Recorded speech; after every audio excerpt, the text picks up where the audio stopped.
la fin du XVIe siècle, la dynastie des Orléans-Longueville règne sur le comté de Neuchâtel. Ce sont des souverains français, et donc étrangers, mais surtout catholiques, dans une région réformée. Leur pouvoir est précaire, et ils rencontrent notamment une forte résistance de la part de la bourgeoisie. Par de nombreux moyens, ils vont chercher à affirmer leur autorité, notamment grâce à un manuscrit bien particulier. L'enjeu consiste à se réapproprier le droit. Non seulement l'exercice de ce droit leur échappe, puisque c'est le Conseil étroit ou Petit Conseil, et donc la bourgeoisie, qui est le gardien de cette coutume, mais ils n'ont pas même la connaissance du droit de leur comté, puisqu'aucune mise par écrit de cette coutume n'est disponible. La maîtrise de ce droit est particulièrement importante, puisque d'après Jean Bodin, il s'agit de la plus haute fonction du prince. La réception des théories de Jean Bodin chez les Orléans-Longueville est attestée. Le jeune comte de Neuchâtel, Henri II, n'est donc théoriquement pas souverain en son comté, et sa régente en est consciente. Ce qui est intéressant, c'est que si la coutume échappe au souverain à Neuchâtel, ce n'est pas un hasard. Au début du XVIe siècle, lors de l'ingérence des cantons suisses dans les affaires de Neuchâtel, cette prérogative est volontairement attribuée au Petit Conseil. Et c'est précisément dans le but de limiter les pouvoirs du souverain, il s'agit alors de Jeanne de Horberg, qu'une plus grande autonomie est donnée à la bourgeoisie. Le Conseil étroit est alors édifié en véritable contre-pouvoir du prince. Et cela perdure au début du XVIIe siècle. On comprend alors que le contrôle du droit, l'établissement du coutumier Hory et la résistance à l'officialisation de ce dernier constituent bien un enjeu d'affirmation du pouvoir. Bien plus qu'une question juridique, le coutumier Hory est une affaire politique. À Neuchâtel, au début du XVIe siècle, le droit civil fonctionne de la manière suivante. À l'exception de quelques rares ordonnances ou décrétales, le droit civil est entièrement composé d'une coutume orale. Chaque citoyen est censé la connaître. Lorsqu'un contentieux survient et que la coutume est ignorée ou que chaque partie revendique une coutume différente, il est possible de s'adresser au Petit Conseil. Par écrit ou par oral, le requérant s'adresse au Conseil étroit afin de connaître la coutume dans son cas particulier. C'est un droit casuistique. En pratique, il formule souvent la coutume et demande au Conseil la confirmation qu'il s'agit bien de la coutume en vigueur. La réponse peut elle aussi être communiquée par écrit ou par oral. Certaines déclarations précisent même que le point de coutume a été rendu par écrit à la demande du requérant pour s'en servir. Dans de tels cas, la déclaration avait probablement un effet contraignant auprès des tribunaux.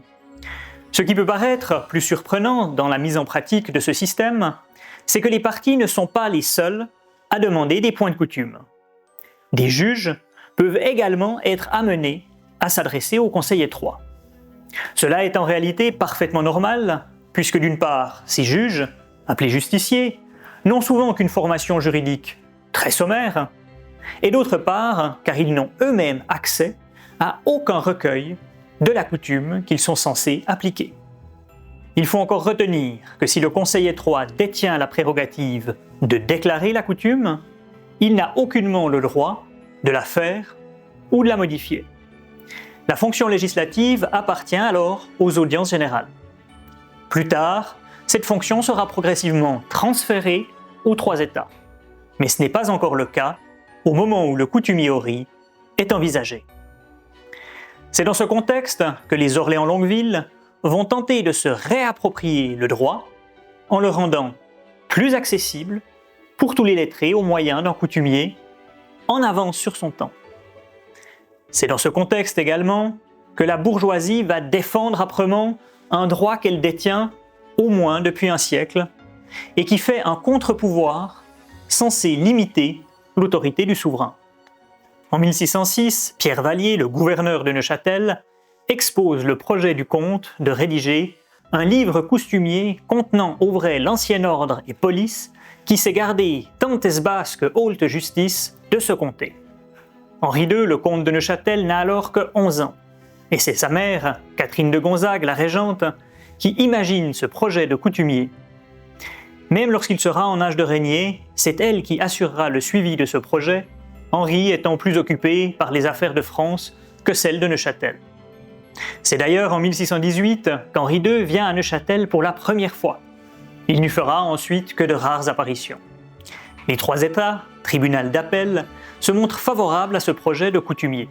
Un premier texte, rédigé par le chancelier Jean Horry, est présenté en 1608 déjà. Les quatre ministres s'opposent alors à un tel ouvrage qui priverait le conseil étroit de sa prérogative de dire le droit, et donc de sa fonction de gardien de la coutume.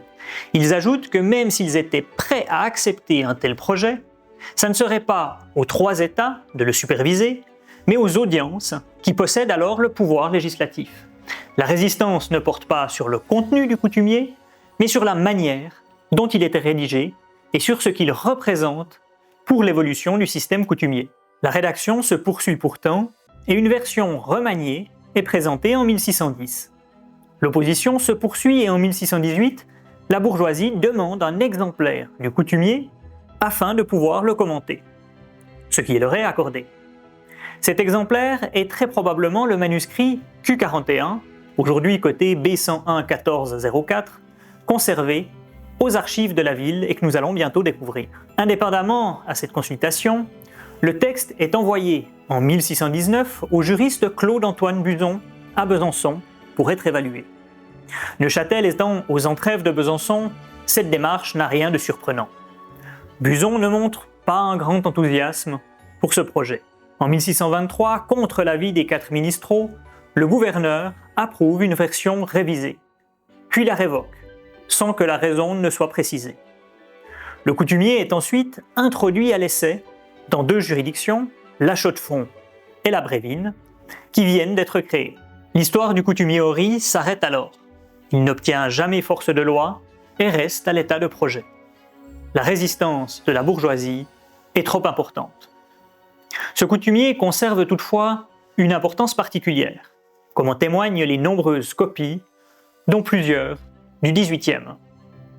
Un siècle après son abandon, le coutumier Horry était toujours connu et copié. Au milieu du XVIIe siècle, après son abandon à Neuchâtel, la ville de Berne en réalise une copie intitulée « Coutumes, lois et statuts pratiqués et observés au comté de Neuchâtel ».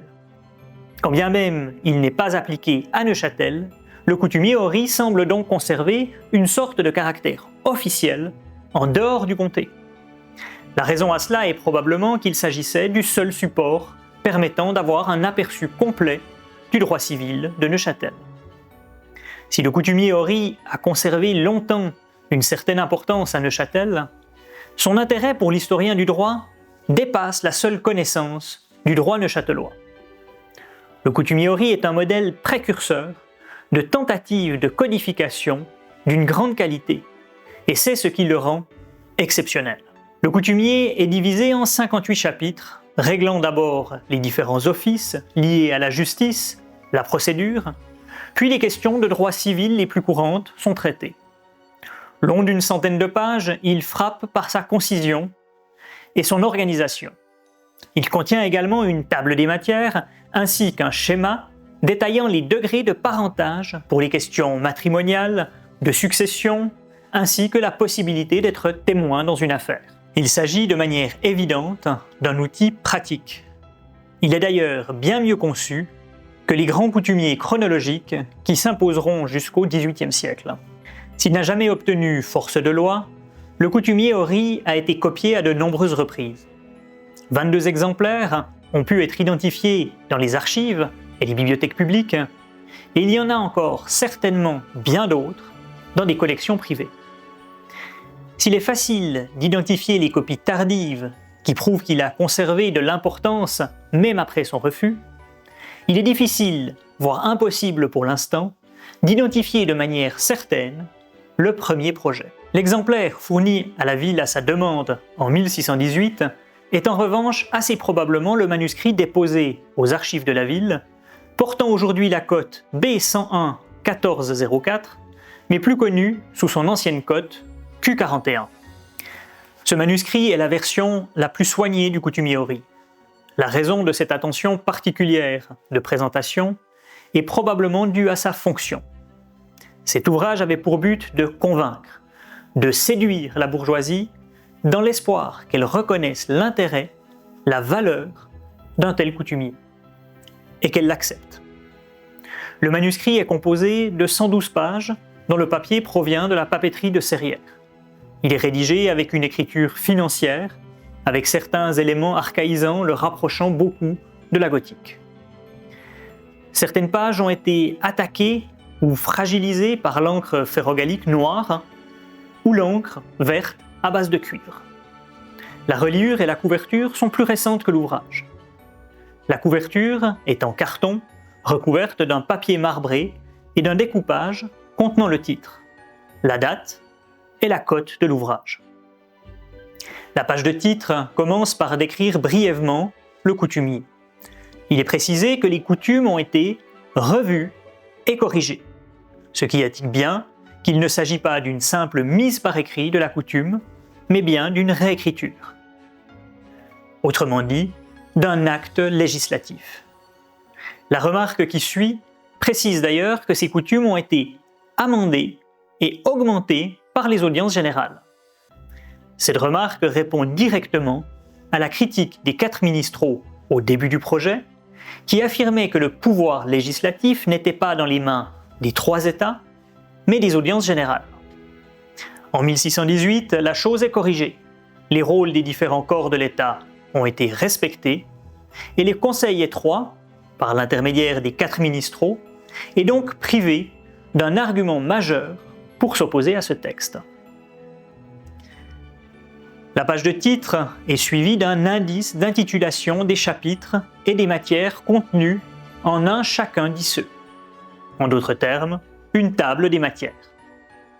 La présence d'une table des matières, l'organisation thématique par chapitre et la présence de titres à ces chapitres témoignent d'une réflexion aboutie et de la volonté de fournir un véritable outil de travail maniable et efficace. Cette volonté apparaît encore plus évidente à la lecture des chapitres. Rédigé avec un souci de clarté, avec un effort de synthèse inhabituel pour cette époque, il détonne avec les points de coutume et donne à l'ouvrage une impression de modernité tout à fait surprenante. Cette impression de modernité est encore renforcée par le fait que les différents sujets abordés dans les chapitres du coutumier tendent vers un caractère abstrait et général. Il se rapproche ainsi de véritables règles de droit, à une époque où la coutume, du moins de la manière dont elle s'exprime, est fortement casuistique. Le coutumier Horry est totalement insolite. Il s'agit ni plus ni moins d'une tentative précoce et très aboutie de codification. Ce fait est d'autant plus surprenant que Neuchâtel se caractérise aujourd'hui justement par son retard à se doter d'un code, puisqu'il faut attendre la Révolution de 1848 pour qu'un code civil puisse enfin voir le jour en 1853. En effet, aussi abouti soit-il, le coutumier Horry n'a jamais acquis force de loi. La résistance de la bourgeoisie a été trop forte, quand bien même de nombreux efforts ont été déployés pour qu'elle finisse par l'accepter, à commencer par cet exemplaire Q41, lui-même dans toute sa matérialité. Ce qui frappe en premier lieu lorsqu'on l'ouvre, c'est bien le décor des lettrines aux couleurs de la ville. Le I d'indice n'est pas un cas isolé. Chaque chapitre commence par une lettrine soigneusement ornée en rouge et en vert, avec souvent la tête d'un personnage intégré dans la lettrine. Il s'agit bien ici d'un bel ouvrage, qui n'avait probablement pas simplement vocation à présenter le texte, mais bien à le mettre en valeur et tenter de convaincre la bourgeoisie de faire de ce coutumier son coutumier. La plupart des exemplaires sont bien plus simples, comme ceux que nous allons maintenant découvrir à la Bibliothèque publique et universitaire de Neuchâtel. La BPUN conserve 9 ouvrages contenant le texte du coutumier Horry. Nous allons en parcourir 5 qui constituent un bon aperçu de la diversité de ces manuscrits. Ce premier volume, le MS A538, frappe par sa ressemblance avec l'exemplaire de la ville que nous venons de découvrir. La présentation du texte est la même et les lettrines sont illustrées de manière très semblable, voire identique. Cet exemplaire ne comporte pourtant pas de couleur. Et lorsqu'on le compare à l'exemplaire de la ville, on réalise rapidement qu'il présente de nombreuses différences.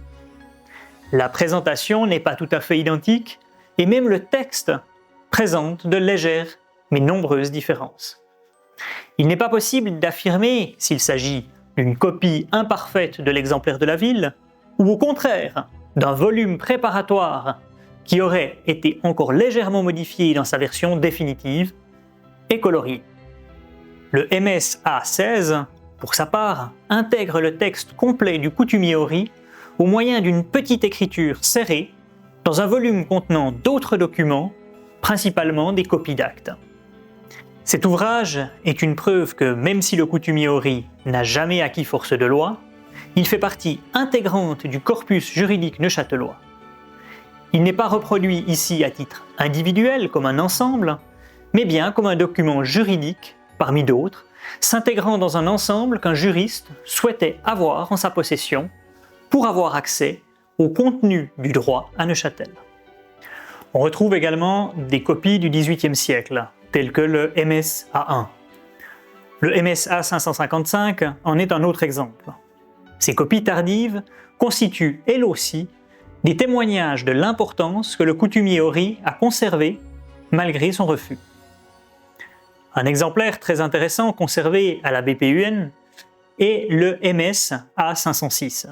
Lui aussi du XVIIIe siècle, il comporte une remarque avant la page de titre. Elle nous renseigne sur le processus de création et de révision du coutumier, précisant notamment qu'il a été corrigé par Antoine Burzon, de Besançon, ce que nous savons par d'autres sources, mais précisant également l'opposition radicale de la bourgeoisie. Il y est détaillé qu'en 1618, les 4 ministraux ont refusé d'écouter la lecture qui fut faite du coutumier. On comprend alors l'ampleur de la résistance de la bourgeoisie qui refuse catégoriquement d'entrer en matière. Il est précisé encore que les 4 ministraux ont réagi de la sorte car ils pensaient que cette lecture, et plus encore le coutumier, allait porter atteinte à leur franchise. Les archives de l'État de Neuchâtel conservent également 9 copies du coutumier Ori. Nous n'allons nous pencher que sur un seul manuscrit, le MJ17. Cet exemplaire est important pour 2 raisons. Premièrement, il s'agit d'un manuscrit qui a servi de modèle pour l'édition de textes qui a été faite du coutumier Ori et dont nous parlerons tout à l'heure. Deuxièmement, la datation de ce texte a révélé une surprise et met en lumière la grande stabilité du texte du coutumier Ori. Il s'agit d'un exemplaire sobre et soigné, rédigé d'une seule main dans une écriture financière régulière de la première moitié du XVIIe siècle.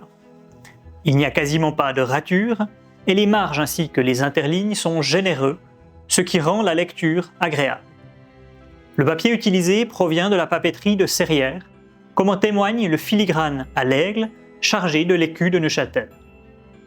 La reliure, plus récente, est faite d'un dos de parchemin et de plats cartonnés recouverts de papier marbré. Il s'agit là d'une opération de restauration qui a également laissé une série de pages de garde bleutées, 7 à l'avant, 1 à l'arrière. En 2012, la Fondation des sources du droit suisse a pris la décision d'établir une édition numérique du coutumier Ori. Le choix s'est porté sur cet exemplaire qui semblait être l'un des plus anciens. Le soin apporté à sa rédaction laissait également penser qu'il devait s'agir d'une version officielle et définitive. Ce manuscrit porte pourtant la signature de P. Meuron. Une signature identique a été retrouvée dans une lettre de Pierre Meuron, datée de mai 1644. Pierre Meuron étant né en 1610, il est évident que cette copie du coutumier Ori n'est pas l'une des plus anciennes versions, et qu'elle daterait plutôt des années 1630-1640. Il s'agit donc d'une version plutôt tardive, postérieure aux prétendues corrections de Burzon, et même postérieure à l'abandon du projet d'introduire ce coutumier en justice. Sa comparaison avec l'exemplaire de la ville, antérieur aux remarques de Burzon, et dans un état encore non définitif, fait pourtant apparaître très peu de différences. Le texte du coutumier Ori et donc d'une remarquable stabilité. L'édition de texte a finalement été réalisée avec cette version définitive, comparée à l'exemplaire de la ville, pour l'établissement de l'édition critique. C'est dans cette édition numérique que je vous propose de nous plonger pour terminer. Il ne s'agit pas d'une simple transcription. L'édition intègre deux versions du coutumier, le Q41, exemplaire de la ville, et le MJ17, la version plus récente que nous venons d'évoquer, constituant la version aboutie du texte. Outre cette édition de texte papier, une édition numérique a été réalisée. L'édition a été réalisée en XML TEI, ce qui permet d'intégrer une série d'informations à même le texte afin de faciliter les recherches. L'édition comporte des balises sur la forme du texte, les ratures, les corrections, etc., mais également des informations de fond.